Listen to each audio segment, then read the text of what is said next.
you answer? Well, I just wrote what the roadblocks I found, and then I wrote a few questions, but I'll let you see what's what answer I need. Okay. Okay. Well, it's good to see you again, Ron. Yeah, Laurent. very nice to see you.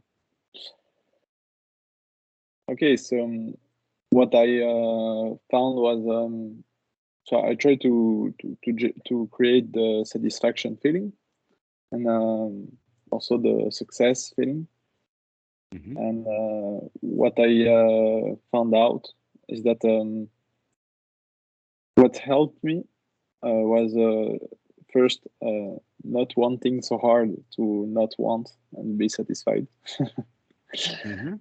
Because I That's could the do it, essence of the practice. That's it. yeah, because I could do it easily before, but after our call, I was trying really hard and I could not find it again. So I just let go. Working really hard is the problem, though. Yeah, yeah. So I noticed and I just stopped trying to create this feeling, and it came about very Mm. easily. And I just let go everything. It's like it's underneath all effort or tension. Mhm. A So basic way of saying it is that if we start with satisfaction, then we really do not have anything else to do. That's all there was to do, is just to get the mind into a state of satisfaction. But that's hard to do because we often want things. yeah, That in fact, many people go so far as wanting satisfaction. that's what I did. And the actual answer, the surprise answer to that is that you're okay without that kind of satisfaction. Be satisfied without that. Whatever you're thinking of is satisfaction. And be satisfied with in a new way of satisfaction, easy satisfaction. Well, it's okay. It's all right. That this method of anapanasati, even the way that it's written and translated, seems to be a job to do, work to be done, and that comes, I think, a lot from the translators and the mentality of the people who are teaching and reading about Buddhism, is that it has that even the last statement that the Buddha said is translated as strive. And the word actually doesn't mean that. It means more of persist or keep going. Never mind, start again. Just keep going back over and over and over again. But do that easily. We don't have to strive at any one of those times. We just get up, start again. Yeah, That's the making it an easy practice. Is in fact, that's how we can do is an easy statement that we can give ourselves that would be kind of like a mantra, which would be take it easy, let it be easy, everything is easy, no place to go, it's all easy. And we can talk ourselves into actually getting the results in an easy way. Because in fact, we got easy, and that was what we were looking for in the first place. It's just easy satisfaction yeah, as easy. opposed to hard. Yeah, yeah, So just start with that word easy. Everything is easy. Then, in fact, what we're looking for is various actual wholesome thoughts, thoughts that we know for sure are wholesome, because that will help us distinguish the thoughts of what's not wholesome. Like, yeah, this is not easy would then be an unwholesome thought. This is easy would be a wholesome thought. I'm not sure about what to do. That's an unwholesome thought, because everybody actually does know how to take it easy. It's yeah, not a hard it's not hard to do. We've been taking it easy from time to time our whole lives, just not very well and not very often. yeah. On vacation.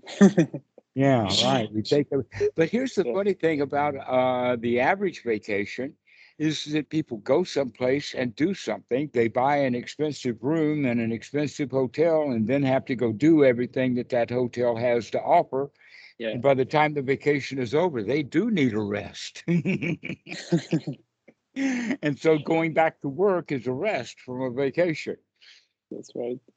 Yeah. And we think that we've missed something if we take 2 weeks off and don't do anything at all. But that's the real vacation. Just some ways of talking about it is puttering around the house. But a better way of thinking is that we're just going to putter around the mind. We're just going to kind of check it out, see how things are, take it easy. That's what would be a real vacation. Yeah, and there's kind of like a fear of missing out too. Ah, but Um, missing yeah, out on what? Something you don't have? yeah, that's right. Right. In fact, that's the whole, that's very much built into the propaganda machine that is the media. Oh, you better watch our channel or you'll miss out on something. Or you got to come to our church or you'll miss out on something. Yeah, Or you yeah, got it's to like donate to our university or you'll miss out on something. Right. So there's always the threat or the fear of loss. And that threat or fear of loss is an unwholesome thought because you've already got everything that you need. I mean, you're still alive, you're breathing. yeah, That's all yeah, we really need is just to be alive and be breathing. That should be enough. And that's easy enough to do. yeah. No effort needed. No effort needed at all. Yeah, But the thought comes, I'll miss out on something. And now it's heavy.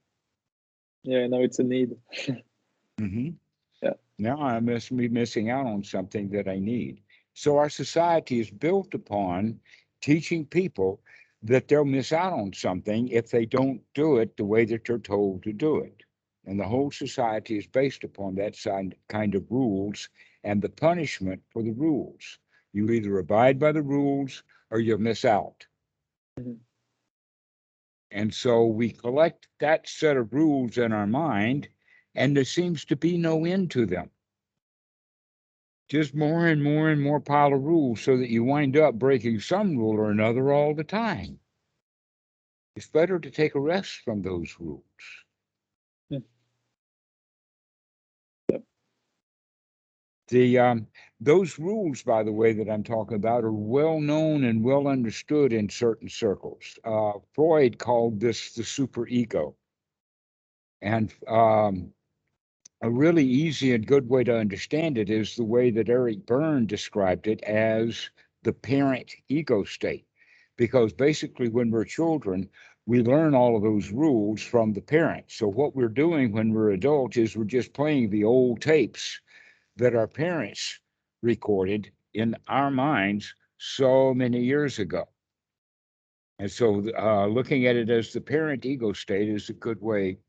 The Buddha just talks about it directly: attachment to rites, rules, and rituals, having rules, having ways of doing things, and was supposed to obey the rules, or guess what? I'll miss out on something. yeah. It's like conditioning.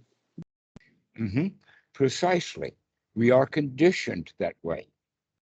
And so, when with that condition, we see the whole world through those conditioned lenses, those dark lenses that condition our reality. And so, actually, the practice of anapanasati is to remove Yeah, that conditioning, to take off those blinders, to take off those foggy glasses or those dirty glasses that we're wearing and see things much more clearly and directly. And guess what? That foggy set of glasses that we're wearing is not inside the or on top of the face between the object and the eye. No, that fog is from the eye into the mind. yeah. And we have to remove that fog there. It really does feel like this, like a blurry lenses. Yeah, Right. It's just a set of rules, a mhm. jumble of, say, thicket of rules and views, it's called. And the reality is that right now I don't have to follow anybody's rules. I can just relax. Mhm. And so we don't have to make anapanasati a rule because it's just a method to learn to relax, to stop having to think of rules to follow and then trying to follow those rules. Recognize right now there's no rules. Everything's okay. So did that give voice to your question? Yeah, that makes a lot of sense. And I noticed also a lot of the thoughts I was having Mm-hmm. um, when I come back. Um, I noticed it's a lot about what I'm going to say to other people. Maybe something it's about approval or something like this. Kind of Precise. conditioning, and almost all of them are about approval. Once I take out the safety and the basic rules, it's more like a social thing for me. Right, exactly. And part of the reason why we need approval is because that will give us that stability like a tripod. Add an extra leg, get somebody else's opinion to Mm. back me up because I'm unstable, I'm unsure. I don't have that third leg for myself. Okay, so I'm kind of wobbly.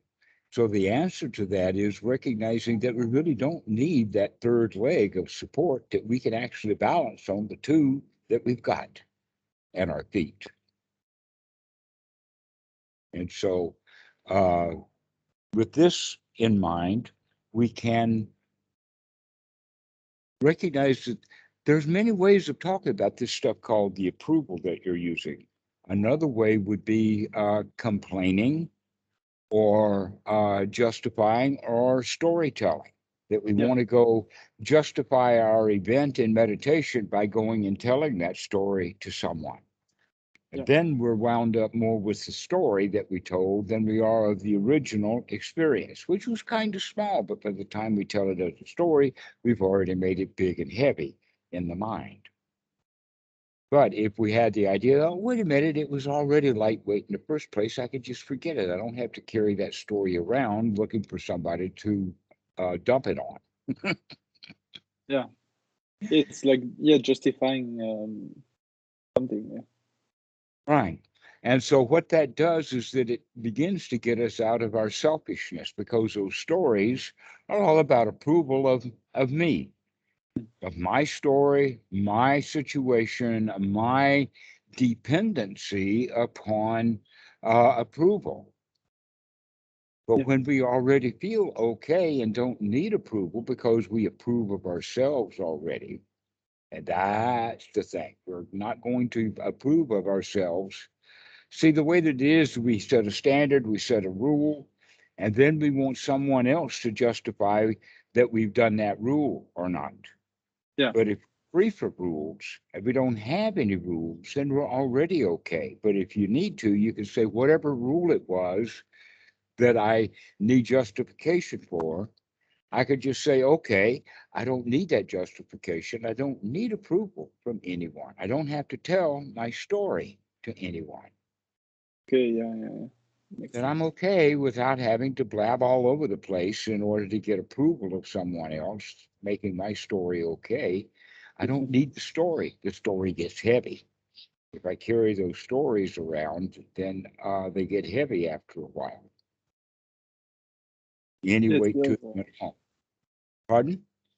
Yeah, it feels like it's something from childhood to ask parents to I did this. Is this good or something like this That's to right. get When we are yeah, kids, we are seeking approval from mommy on a regular basis yeah, because yeah. basically we're afraid of breaking the rules. And so we want to make sure that we're doing okay. And so we're approval seeking and approval seeking and approval seeking. And the mommy in each one of us kind of likes that, but the daddy inside of us doesn't. Yeah. And so when we recognize that, hey, wait a minute, I'm good enough without the approval. Don't need any more. I'm already okay. Then we stop seeking approval so much. And we begin to then approve more and more of ourselves until we're okay, that you're already okay. But you've been told somehow that you're not okay because you're not up to these rules. Yeah. But if we just throw those rules out, then you're already okay. There's no standards that you have to meet. You're already there. Or another way of saying it, that if we have the opportunity to lower the bar, to lower the standards, then let's set it as low as we possibly can. And then the standard becomes now dukkha, dukkha nirodha. That's the only standard or only bar that we need. And when I'm needing somebody's permission, I've just broken that rule because I'm in dukkha. Let me at least make that tiny baby step. Oh, I'm already okay. Because that, in fact, that dukkha is the expression of I'm not okay. Anything that I attach to is a me, and if it's not okay, then I'm not okay, and I'm unsatisfied. And often when we're unsatisfied, we get frustrated. And what we really need to do is investigation, that things are probably not quite as bad as they seemed if we would just investigate. But often we already decide, oh, it broke the rule. Oh, this is terrible. Oh, it'll never get any better than this. And now we're in heavy territory of dukkha. Yeah. Instead of saying, well, I'm not really sure if it's really all of that broken, let me do a further investigation. And in fact, when that further investigation is done, then we're not dwelling on the fact that it's broken. Now we're actually investigating. And that's a wholesome thing to do, is to look, to investigate. That's very wholesome. So you mean by investigate, you mean question, where am I coming from? Or No, not at all. Not at or just all. look at Okay. it? Yes, okay. Well, let's take that and step back a little bit. All right. Okay. First off, in the concept of right noble view, we have to understand what that means. That normally views are like a worldview or a position or a posture, and that one of the ways that some people look at the world is I can do what I want to do and get away with it. In other words, whatever the standards are, whatever the rules are, I can break those rules and get away with it. And we all of us feel that way from time to time. An example of that is when we blow our nose and we don't have a handkerchief. Whatever we do with it, we've broken some rule. Even by blowing our nose is breaking some rule, right? So that whole idea of some sort of rules that we've got is we're always in a position to have broken something or another. And therefore we become dissatisfied. Now, the thing of it is that we often remember the rules that we're breaking while we're breaking them and forget the fact that we're actually doing some rule that's beneficial. Like that it's better to blow your nose and get all of that gunk out so that we can breathe well, which was the natural tendency in the first place. And so by not blowing our nose, we're breaking yet another rule. So whether you blow your nose or not, you've broken a rule. If you're rule bound, better thing to do is let's forget about all of these rules, and then it doesn't matter whether you blow your nose or what you do with the results. And you're okay. So this is the quality that we're looking for. We're looking for that quality that everything is all right, everything is fine. And now we need to keep that in mind and keep talking to ourselves in that regard, staying wholesome things. Everything's okay, everything's fine, there's no worries, there's no rules to break. Here's another one that I like very much. This one's in the sutras. The job that needed to be done has already been done. The job, the big job that needed to be done has already been done. And what his job is that? Having that thought is the job. By thinking I've got no more work to do, that's the job to that's the right job to do. The wrong job is to say, no, I've got more work to do. I'm not finished yet. Okay, I'm going to write it down. Okay, the job is done. The job is finished. What needed to be done has been done. And what really needs to be done in any particular time is to get the mind out of the hindrances and into a wholesome state. That's the only job that ever needs to be done. To realize it is already done. hmm Once the mind has already been brightened up, gladdened up, whatever job that needed to be done has been done. But we make a mistake often. This is the ignorance. We think that all the job that needs to be done is to make me feel better. I feel tense and uptight and anxious, and there's got to be something that's causing this. Oh, I know, I've got to write a letter to the boss. And so Yeah, now I've got to go write a letter to the boss and have all the feelings about that. In fact, no, the anxiety is the job, yeah, not the writing of the email to get rid of the anxiety, because writing an email never gets rid of anxiety, it creates more of it. yeah. Like it's coming from within. It's coming from It's never within. about other And people. so doing the job within is all the job that needs to be done. The external job is optional. And Mm. in fact, when we take the word job out of it and make it a toy, now we can happily play with the toy of an email to the boss Yeah. because we're already in a good state. But if I'm uptight and anxious, that's not a good time to write an email. Mhm. Yeah, it's probably not going to be as efficient and as fruitful as a job done plain. Precisely. In fact, it may have the wrong thing in it that the boss doesn't like at all. Probably. Especially if it starts out because we're anxious and uptight. We start off with an apology. That may not be the right thing to do with a boss. Yep. Yeah. So, this is really the job that needs to be done. It's not whatever job there is on the outside. The real job that be done is so easy to do if we remember to do it. And that is take a look and to see. So we got started on the view. So let's continue on with that and talk about the fact that now there's a right view that's an ordinary right view. And its primary statement is, oh, no, you can't get away with it.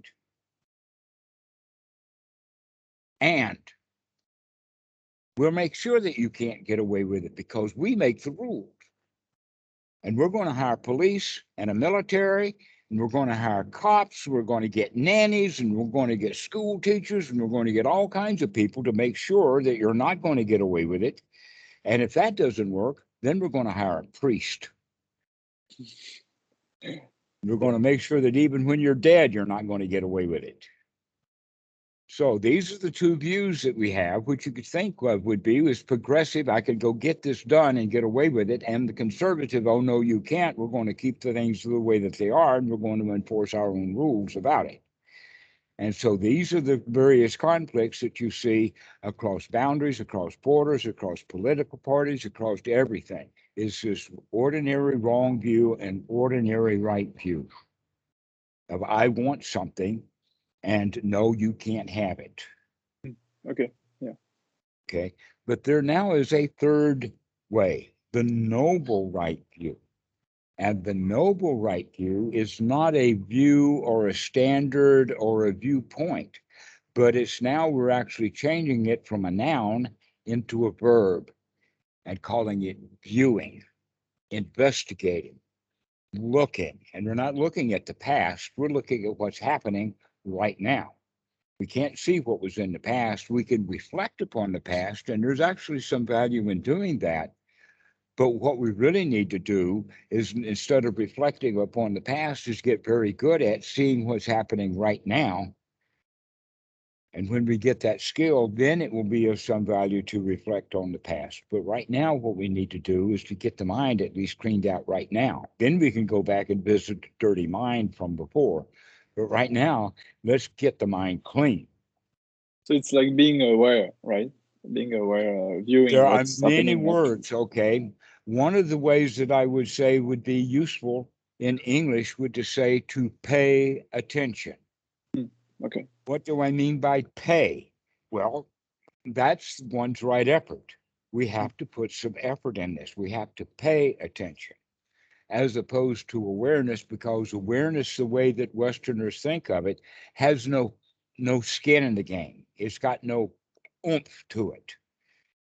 It's just So, already yeah, here. Yeah. right. But if the Duke is going to be this big, we need to at least get something this big to push it down.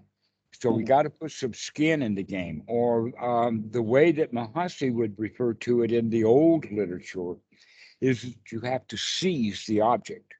This is also what we would mean by the breathing, that many people think that all they have to do is just mind the breath or watch the breath. But no, we have to pay attention to the breath in a sense that we got to control the breath. We got to make sure that this is a longer than normal, deeper than normal breath, and coming in, and a longer than normal, deeper than normal breath out. Because partly we're going to energize the body with the breath, bringing the oxygen in, because that's what gives us life. If we don't have oxygen in the system, then things begin to break down in a hurry. And so we need to keep that oxygen going to keep that mill in process. That's why we breathe all night. I mean, we sleep all night, but the heart keeps pumping all night, and certain functions of the brain keep operating all night. And we need that energy to live. Well, if we need that to live, then in fact, many people say, well, what about eating? Well, you can go 30 days without eating, maybe longer. You Yeah. can go a week without drinking. You could go a lifetime without sex. We could go forever without riding in an automobile. But we can't last 2 minutes without that next breath. Maybe 5 if you're trained well. But if you're trained well, then you're not going to.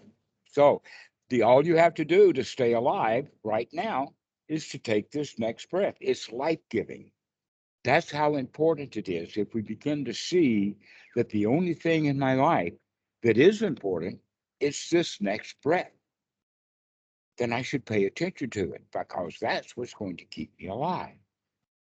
And if I take a really good breath, it's going to make me vibrantly alive, bringing all that oxygen in and oxygenating the blood, as well as a good, deep, long out breath is then going to throw out the carbon dioxide and many other pollutants and chemicals. The residue of adrenaline and other things will come out with the breath. That's one of the reasons why people who have been angry or working hard, their breath stinks. And so we want to um, breathe well. And so that's part of the Anapanasati practice, is so that we breathe and we watch the breathing. We seize that as an object. That part of the training is that you cannot control the breathing unless you're using the mind to do that, which means you're controlling the mind. And this is basically what we're going to do, is learn to take control of the situation rather than running on automatic pilot the way that we learned to do as kids. Just to go along to get along. And now we're not really thinking about what's going on. But here in this practice of Anapanasati, we're going to put some skin in the game. We're going to really take control of the situation.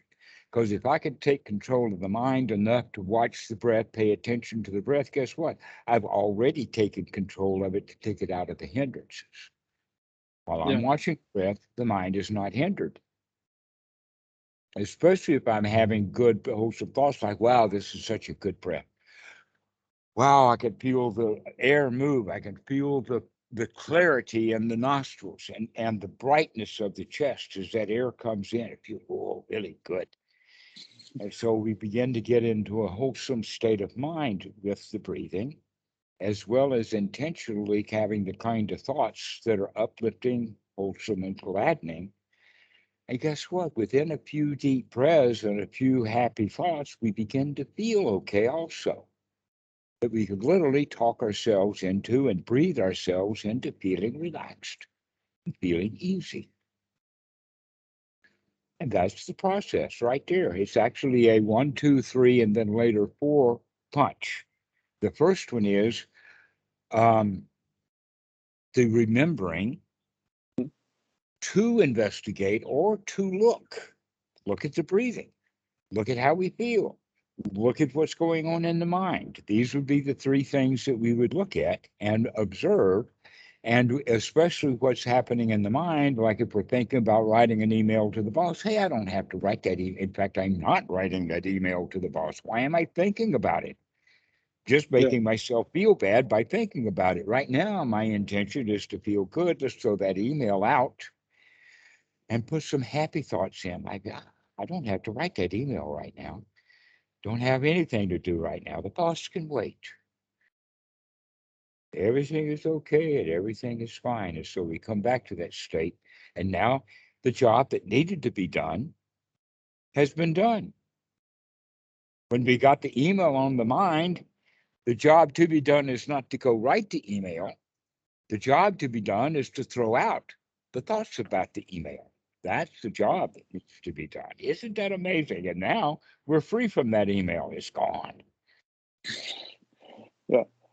It'll return, but that's okay. I can do the same thing again and again and again and again and again. So that's why it becomes a practice that we repeat over and over and over again. You can't just learn a piece of music by seeing the sheet music and playing it one time, unless you've been doing that a whole lot. Yeah, Those it's a people, we lifestyle. have to practice. We have to practice and practice and practice. The question is, can you practice happily? Because that's what we're practicing, is to be happy, practicing to be satisfied. And so we're not going to practice with a drudgery. We're going to practice with got this. We're practicing being easy. And so we remember over and over again, every time the mind gets uneasy, we remember that and bring it back to being in a state of ease again. So this is sati, to remember to look at the mind, then to look, and then to make a little change. Those three things run and circle around each other. Right view, right effort, and right sati. They run and circle around each other. And as they do, and as we practice that, they become skills. And something else happens: confidence. The confidence, if I can do this, and I can do this, and I can do this, and I can do this, and I can do this, we begin to build confidence. Yes, I can do this.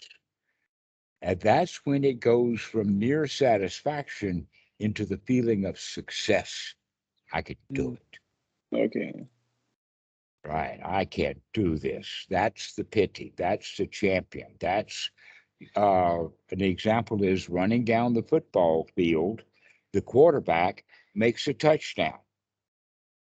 When he does score, that team guy, whatever it is, whatever scored, what do they do when they make a score? They celebrate, yeah. They celebrate. Right. Then that way, our life becomes a celebration. Yeah, because you always have thoughts and Because we're yeah. successful at being happy. We've talked ourselves into it often enough that now we begin to have the attitude of being successful. And that's the ultimate success, right?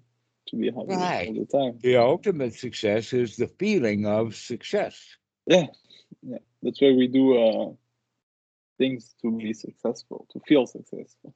To feel successful, we do a lot of stuff. Now Praise we don't God, have yeah. to do anything anymore because we already feel successful. We built that up. Yeah. So we don't have to compete anymore in order to feel good. We already feel good. We don't have to compete. Isn't that amazing? Yeah. Yes. That takes almost all of the work out of it and really makes things easy because I don't have to compete with other people. I don't have to get their affection. I don't have to want anything from them. I'm already okay. And it is very stable because you don't depend on any external stuff except being alive or breathing. So, That's the whole idea then is that they will still need you. And before you needed them and they needed you, that's like two people drowning, clutching each other. mhm. But if you already know how to swim now, Yeah, that you when you can have teach. somebody drowning, you know how to throw them a life raft. You could just, hey man, come chill. Mhm. Don't drown Yeah. in your worry. Chill out. So we can actually become a light unto the to others when we know how to chill. We can teach people how to chill. And I use that word chill because that's actually the correct definition of the word nibbana or nibbana. It's just chill, just to cool off. Everything is easy. When things are hard, we get hot. I mean, that's just normal physics. Yeah. When there is pressure, when there's friction, then that creates heat. Mhm. And here we are with no friction, no pressure, no heat, and we just chill out. Take the mind out of the oven. I see. Or take the oven out of the mind is probably the better thing to do. Whatever is hot in the mind, just let it go, throw it out, and we can chill back out again. So this is the basic practice. And as we keep practicing that of chilling out and chilling out, we recognize I can chill. I Yeah. can do this. And that's the fourth element. And this is the element in the Eightfold Noble Path called samma sankappa. That's often translated as right thought or right intention. Well, we can use the word intention because it's an attitude or it's a leaning. It's the way that the mind tilts or leans. And what So we're actually doing is stop getting it to lean in the direction that it's about to fall in and get okay. it to lean upright so that it's not leaning anymore. So it's like getting used to building the habit of these Right. good, That's why it's a awesome thoughts, right? practice. And it's Yeah. over and over and over again because there will always be unwholesome thoughts. We live in an unwholesome world. There's going to be unwholesome thoughts on and on and on and on. So it's not that we're going to get rid of unwholesome thoughts, it's that we're going to become super champions at dealing with them when they arise. Okay, yeah. Okay, so another example is that here someone is digging a hole, maybe a grave, with a shovel. And they're saying, well, this layer of dirt is different than this layer of dirt, and I'm going down to the deepest layer of dirt. The answer to that is no, dirt is dirt. It doesn't matter how deep you dig. The question is, can you empty this shovel full of dirt? That's all we have to do is just empty this shovel of dirt. Somehow the shovel gets full of dirt again, especially when we're digging. And now we got a shovel full of dirt. And we can't dig when we got a shovel full of dirt. We got to throw that shovel full of dirt out. So that's another way of practicing, is because, in fact, if we hold that shovel full of dirt, it's going to get heavy. Longer we hold that shovel full of dirt, but if we empty that shovel, let the shovel down and say, my job is done, then the shovel full of dirt's not heavy anymore. So in that regard, we're not really digging. This is not going deep into meditation at all. This is, right at the very surface. We can say, oh, that's too much work. We're not going to go dig. Let's lighten up. So yeah, it's like doing things easily and just learning the skill to choose the thoughts we want or not. So And and as so we that way do we that, can have the choice, right? yes, and as we do that, we develop a set of skill.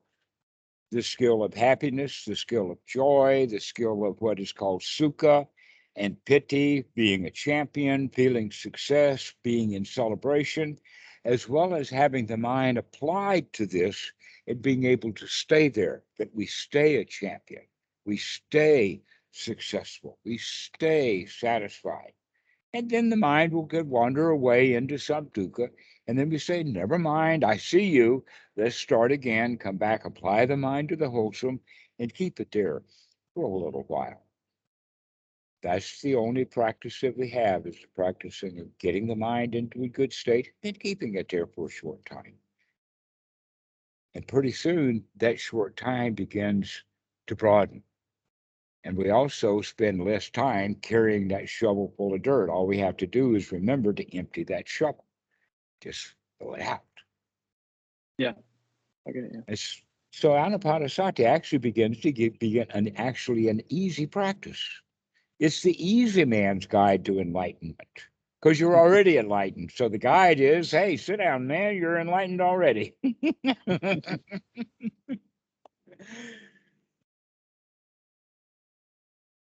There is a book, by the way. It's called The Lazy Man's Guide to Enlightenment. Is it about this practice? Right. The lazy man's guide to enlightenment is to realize you're already enlightened. And right now, it's okay to be lazy. Just be lazy. Mm. You don't have to fix anything.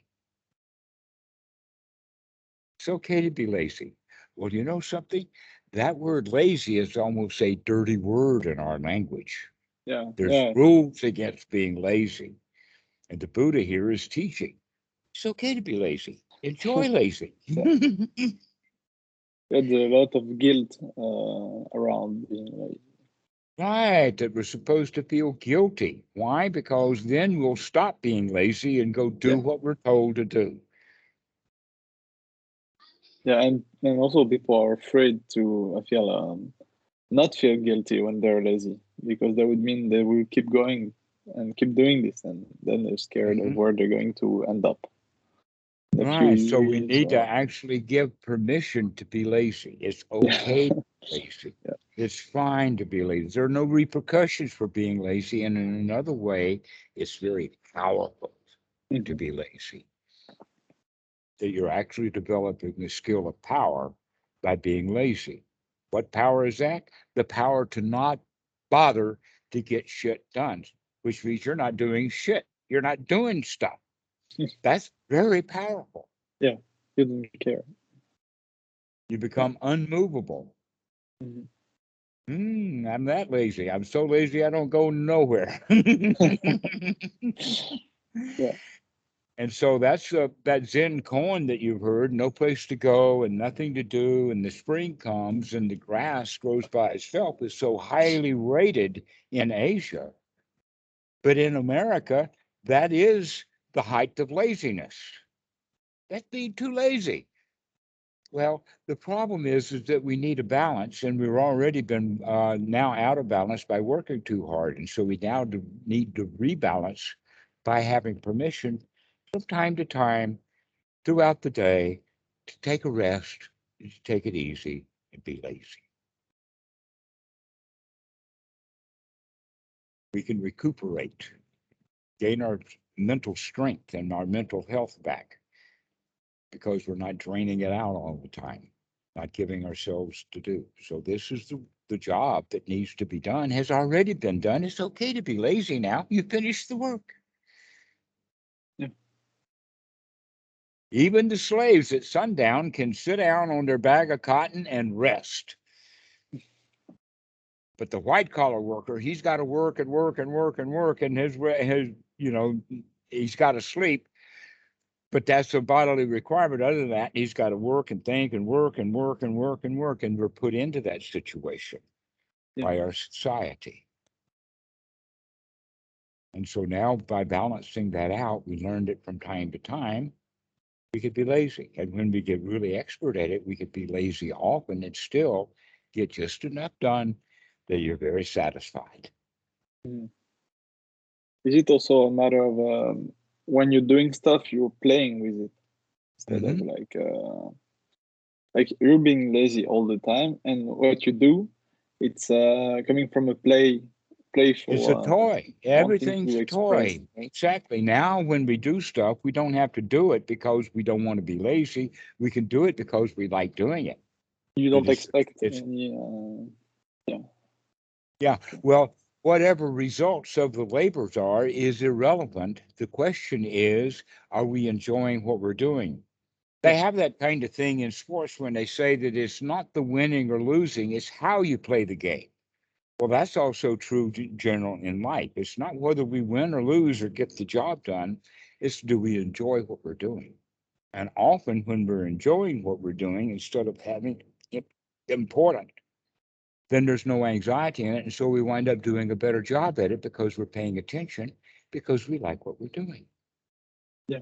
Yeah.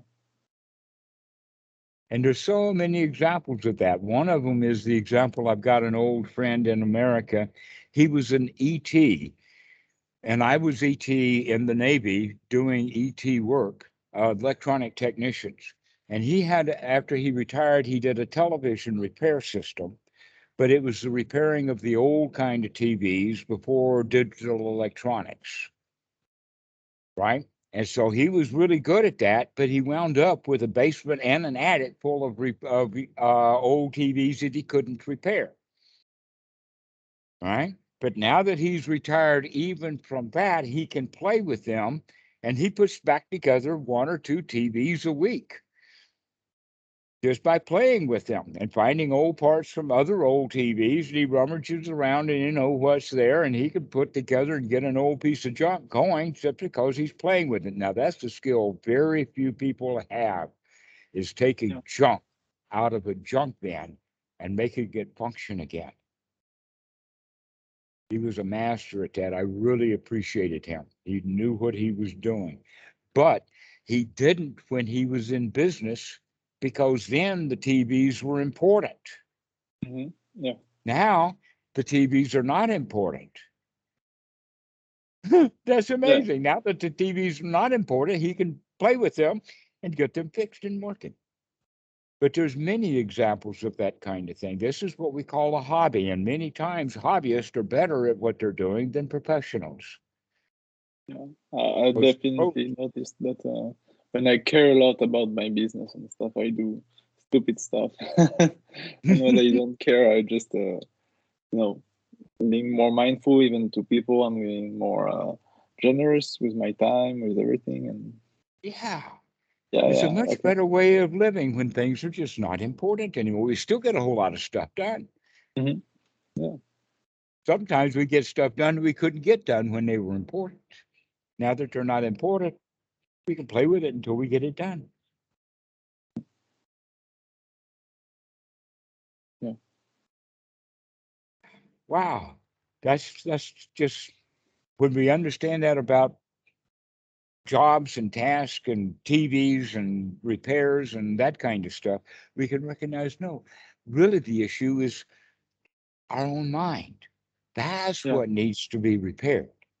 And when we get the repair done, then everything becomes a toy.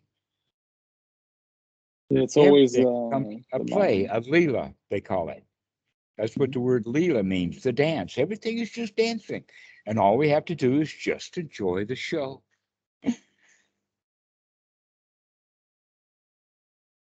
Just enjoy the show. Sounds So, good. so this is how we practice. We practice with those 4 things: to remember, to look, to change, and to enjoy. Okay. Noted. All right. Well, we'll see you Sounds later. good. Call back. Right. You go practice this for a while. Oh, I'll wait a go minute. You have practice. more questions? Yeah. Okay. Go ahead. We've been talking, but you have more questions. So go ahead. Well, actually, it was about how to go about goals and stuff, but I feel like for now it's fine. I'll apply this, and I'll come back to you Okay. Right. when That's a practice long more. topic, but let's practice it getting the mind fit for Yeah. ladies, and then we'll talk about ladies. Oh no, I mean in goals, like how to go about, maybe I want to do something, like fix a goal or something. But one thing at a time. I'll just go practice, and that's good Excellent. enough. Okay. All right. Well, we'll see you Thank you later. very much. I'm Have really a good glad day. you're calling. I like this. Thank you. Excellent. Bye bye. Okay. Bye-bye.